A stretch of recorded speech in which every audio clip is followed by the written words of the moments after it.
সৃজিত মুখার্জির পরিচালনায় দেব এন্টারটেনমেন্ট ভেঞ্চার্সের প্রযোজনায় এই বছরের পুজোর সবথেকে বড় ছবি টেক্কা আসছে এই পুজোয় প্রেক্ষাগৃহে। তার আগে হয়ে গেল ছবির প্রথম গান লঞ্চ। রণজয় ভট্টাচার্যের কথায় ও সুরে, অনুপম রায়ের কণ্ঠে নতুন গান এবং প্রথম গান এই ছবির তোমায় ছেড়ে যেতে পারলাম কই।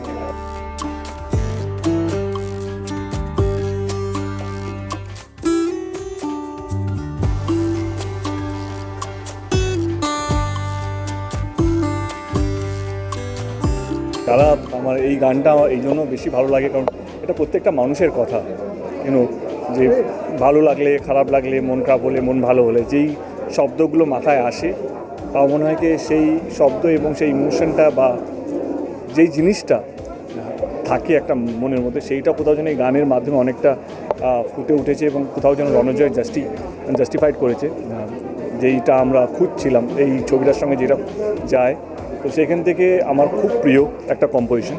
প্রত্যেকটা মানুষ, আমাদের সমাজের সমস্ত শ্রেণীর মানুষ, যদি বলি গরিব বড়লোক, তারা কিভাবে একটা সিচুয়েশনকে দেখে, তাদের আবেগ হলে কিভাবে তারা প্রকাশ করে, তাদের রাগ হলে তারা কিভাবে কথা বলে, এবং এই গল্পটা কোথাও যেন অনেকগুলো সোসাইটির মানুষ একে অপরকে ক্রস করলে এবং তারা কিভাবে রিয়্যাক্ট করে একটা ইনসিডেন্টকে, তারা কিভাবে ফাইট করে, তারা কিভাবে মানে কতটা লড়াই করার সাহস থাকে বা কতটা ভাবে কিনা সোসাইটির জন্য কী ভাবছে, তো পিছিয়ে যায়। কোথাও যেন টেক্কা is one of those film যেখানে অনেকগুলো কমন ইমোশন মনে হবে কোথাও যেন দেখার পর। এখন আমি জানি না কতটা আমি দেখাতে পারছি, হয়তো ট্রেলার দেখানোর পর হয়তো আপনারা বুঝতে পারবেন কি আমরা কি বলতে চাইছি। আসলে আমি অনেক বছর ধরে একটা বাচ্চার সঙ্গে ছবি করার জন্য ইচ্ছুক, হয় নাকি আমার সঙ্গে বাচ্চাদের একটা দারুণ কেমিস্ট্রি, বাচ্চারা আমাকে ভালোবাসে। তো আমি অনেক ডিরেক্টরকে বলেছিলাম কি একটু দাও না একটা, এমন যারা আমার নিয়মিত হবে, যাদের সঙ্গে আমি কাজ করি, কি একটা বাচ্চার সঙ্গে বাবা হতে পারি আমি তার, বা something I actually want to do something যেটা বাচ্চাদের সঙ্গে, পুরো ছবি জুড়ে বাচ্চাদের সঙ্গে, যে আমি এবং বাচ্চা, এবং story will revolving around that this two character. কিন্তু পাইনি, কিন্তু যখন পেলাম তখন এরকম ধরনের ক্যারেক্টার যেখানে আমি হাসবো না কাঁদবো, to think to say yes to it. But I thought কি আর যেটা তুমি সবসময় ভাবো সেটা তো হয়ে ওঠে না। বাট এই গল্পটা আমাকে দুর্দান্ত খুব টেনেছিল, এবং আমার মনে হয়েছিল যাই হোক না কেন, কিন্তু এই ছবিতেও এই বাচ্চা মেয়েটার সাথে যেই কেমিস্ট্রিটা আমার যে পার্টটা করেছে, আমার মনে হয় কি সেইটাও একটা নতুন কেমিস্ট্রি। এইভাবেও যে একটা কেমিস্ট্রি হতে পারে, বা এইভাবেও একজন হিরো যে কোয়াইট পপুলার, সে এতটা নেগেটিভলি বিহেভ করতে পারে একটা বাচ্চার সাথে, কারণ যেটা আমার ক্যারেক্টার, আমার যা দেবকে 17 বছর ধরে দেখে এসছে, দেব প্রত্যেকটা বাচ্চা দেবকে ভালোবাসে, এবং সে এইটা করছে, কষ্ট হচ্ছে, কিন্তু দেব সেটা করছে না। কোথাও যেন একলাগ যে চরিত্রটা আমি করছি সেইটা করে, সেটা আমাকে বিশ্বাস করতে হবে, বিলিভ করতে হবে। অ্যান্ড আই থিঙ্ক এইটাও একটা নতুন রকমের কেমিস্ট্রি। আই হোপ দর্শক যখন ছবিটা দেখবে হলে গিয়ে, তাদের জন্য এই কেমিস্ট্রিও যেন ভালো লাগে। সংরাইটাররা যখন ইন্ডিপেন্ডেন্টলি গান বানায়, তাদের মাথায় কোনো প্রডিউসার বা ডিরেক্টরের ফরমাইশ থাকে না যে এখানে এইটা দরকার, ওখানে ওইটা দরকার। তাদের যে এস্থেটিক বহিঃপ্রকাশটা অনেক জোরালো হয়, তাদের ভেতরের অনেক আসল রণজয় বা আসল সানাই বা আসল অনুপমকে আমি পাই গানে। এবার সেইটা পাওয়ার পর সেইটাকে আমি সেটা তারপর আমার কাজ। সো আমি সেই গানটাকে আমার কনটেক্সটে নতুন করে লিখি বা নতুন করে অ্যাপ্লাই করি। মাঝে মাঝে ক্ষেত্রে কিছু ক্ষেত্রে লিখতেও হয় না, মাঝে মাঝে পুরোটাই মিলে যায়, একটা সেমিকোলনও চেঞ্জ করতে হয় না, কিছু ক্ষেত্রে একটা দুটো শব্দ চেঞ্জ করতে হয়।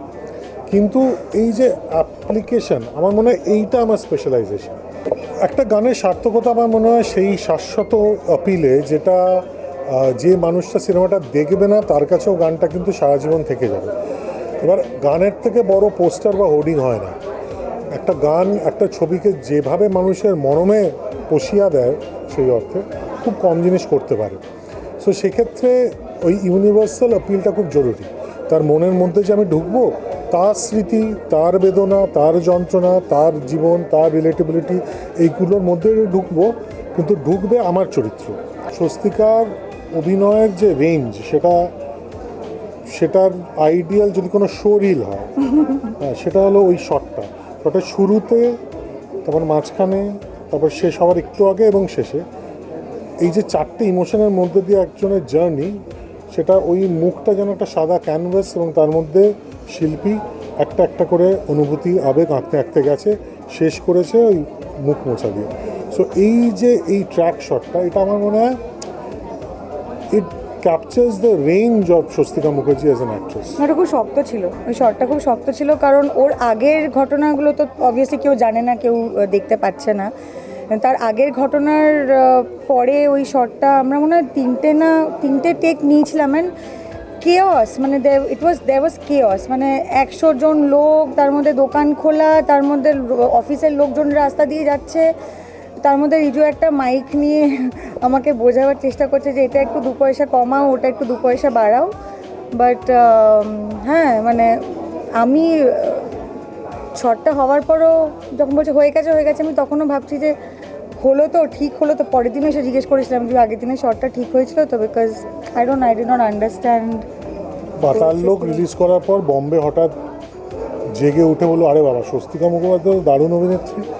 এবার পাতাল লোকের গোটা পারফরমেন্সটা যদি একটা শটে সামারাইজ করা যায়, she does that in that tracking shot, and that is the finer nuances of that shot and acting. তো ওটা খুব শক্ত, ওই শটটা খুব শক্ত ছিল। ইনফ্যাক্ট আমার মনে হয় টেকা পারফরমেন্সের দিক থেকে সবার জন্যই যদি আমি বলি, এটা খুব একটা শক্ত সিনেমা। অদ্ভুত একটা ম্যাজিক্যাল ব্যাপার, যে সেটা হচ্ছে যে রঞ্জয়দা গানটা অনেক আগে তোমার বানিয়েছিল, তারপরে এই সিচুয়েশনে গানটা বসানোর পরে এরকমভাবে একটা অদ্ভুত সিনকে থাকবে, এটা জাস্ট ভাবা যায় না। মানে এটাকে ম্যাজিক ছাড়া আর কি বলবো। তো এখন জাস্ট উই আর হোপিং যে ফিঙ্গার্স ক্রস যে ওই ম্যাজিকটাই যেন সবাই ফিল করতে পারে, সবাই যেন ভালোবাসে। গাইছে গানটা, এবং আমার মনে হয় দর্শক খুব পছন্দ করবে, বিকজ এইরকম গান আমি আমার বন্ধুদের সাথে লং ড্রাইভে যাওয়ার সময় সৃজিতদার যে কোনো গান চলে। তো এবার ফর আ চেঞ্জ আমার নিজের গানটা চলবে। সৃজিতদার সাথে আমার প্রথম কাজ, দেবদার সাথে আমার প্রথম কাজ, আমার প্রথম পুজো রিলিজ এত বছরের কেরিয়ারে, এবং এত বড় একটা ছবি, এত গ্র্যান্ড রিলিজ, এবং আমার কথায় সুরে অনুপম দা আমার গান এই প্রথম গাইলো। তিমিরের সাথে আমি এই প্রথম কাজ করলাম, তিমিরের সাথে অনেক দিন ধরে কথা হচ্ছিল কাজ করার, এবং এই ছবিতে রাপুর্ণা একটা ফ্রেশ ভয়েস, ওর ডেবিউ। তো মানে অনেকগুলো প্রথম জড়িয়ে রয়েছে টেক্কার মধ্যে, এবং টেক্কাটা সত্যি একটা খুব স্পেশাল, কারণ মানে এই যে পুজোর ছবি এবং সৃজিত মুখার্জির ছবি, সেটাতে কিন্তু একটা বাড়তি মানুষের অ্যাট্রাকশান থাকে এবং এক্সপেকটেশনও থাকে। সেই মিউজিক্যাল জায়গা থেকে সৃজিতদার ছবির গান বরাবর প্রচণ্ড পপুলার, এবং সেই এক্সপেকটেশনটার up to the mark perform করা, এটা আমার কাছে একটা চ্যালেঞ্জও ছিল, কিন্তু আমি ওটাকে খুব ক্যাজুয়ালি মানে হ্যান্ডেল করে, কারণ বেশি চাপ নিইনি, খুব আরাম করে কাজটা করেছি, খুব কমফোর্টেবলভাবে।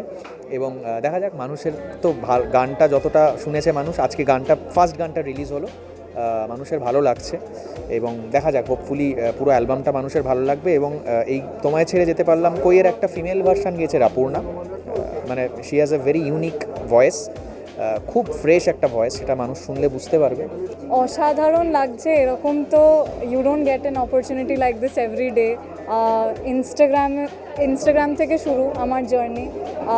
আমি ইনস্টাগ্রামে গান কভার করি, সেখান থেকে সৃজিত মুখার্জির মতন একজন ডিরেক্টর আমাকে নোটিস করা এবং আমাকে এই অপরচুনিটিটা দেওয়া, আই এম বিয়ন্ড গ্রেটফুল। খুব ভালো লাগছে, and it's a beautiful experience, because এত অসাধারণ একজন কম্পোজারের সাথে কাজ করা, দেবদার ফিল্মে কাজ করা, ইটস ইনক্রেডিবল। জানি না কী বলবো, গানটা সবাই শুনবেন, খুব সুন্দর গানটা। I don't know what I did to deserve this, but today I am here and I feel great. যখন জানা দিয়ে ঝড় এলোমেলো ঘর, তখন থমকে যাওয়ার ভয়, পালানোর সময়, যেমন নিত্য নতুন ডাক তোমায় খুঁজে পাক, তেমন আসবো বলে যাই বরফ ঢাকা স্মৃতির জলে পাড়োয়াই। সৃজিত মুখার্জির সিনেমা মানেই সেখানে মিউজিক একটা খুব ইম্পর্টেন্ট পার্ট, কারণ সৃজিতদা গানের মাধ্যমে গল্প এগিয়ে নিয়ে যান, এবং সৃজিতদা মিউজিকটাকে অন্যভাবেই প্রায়োরিটি দেন তার সিনেমাতে। তো সেখানে একটা গান গাওয়া মানে একটা ভীষণ একটা খুবই ইম্পর্ট্যান্ট একটা ব্যাপার। রণজয় আমার ভীষণ প্রিয় একজন মিউজিক ডিরেক্টর, আমি ওর ফ্যান অনেক দিন ধরে। আমি ওর সাথে যোগাযোগ করেছি এবং আমরা একসাথে বসেছি, আমরা চেষ্টা করেছি যদি কিছু করা যায় একসাথে, যদি সিনেমাতে না হয় অন্যভাবে যদি আমরা গান বাজনা করতে পারি, আমরা যদি কোলাবরেট করতে পারি। তো এরকম আমরা আড্ডা অনেকবার দিয়েছি, কিন্তু কিছুতেই করে হয়ে উঠছে না, কারণ ও খুব ব্যস্ত, আমাদেরও সোর্স থাকে। মোটামুটি মাঝে মাঝে আমরা চেষ্টা করি দেখা করার। বারিশ যে গানটা লিখেছে তার সাথে বহুদিনের যোগাযোগ, যখন থেকে আমি কলকাতায় এসে স্ট্রাগল করছি, বারিশ স্ট্রাগল করছে, সেই সময় থেকে আমাদের পরিচয় এবং আমরা একসাথে কাজকর্ম করি। তো আমরা সবসময় যে ভাবতাম যদি কিছু একটা একসাথে করা যায়, এবং দীর্ঘদিন সৃজিতদার সিনেমাতে জুলফিকারের পরে আর গাওয়া হয়নি। তো সবটাই হঠাৎ রণজয় বললে এরকম একটা গান আছে, এবং সৃজিতদাও আমাকে ফোন করে বললেন যে এই গানটা গাইতে হবে। তো এটা আমার কাছে খুব আনন্দের ব্যাপার ছিল, অনেক দিন পরে এরকম একটা কাজ। সাধারণ গেয়েছে, আমরা সবাই চার্জড আপ হয়ে গেছি এবং কিছু বলার নেই ওর গাওয়া নিয়ে। এবং দেখা যাক, আশা করি মানুষের ভালো লাগবে, কারণ গানটা খুব রিলেটেবল, মানে গানটা খুব রেলিভেন্ট আজকের পরিস্থিতিতে, যেটাও বললো। মানে এইরকম গান মানে ঘটনাচক্রে তৈরি হয়ে গেল, যেটা আজকের পরিস্থিতিতে এতটা গুরুত্বপূর্ণ হয়ে গেল। হোপফুলি মানুষ সেটার সাথে নিজেকে রিলেট করতে পারবেন।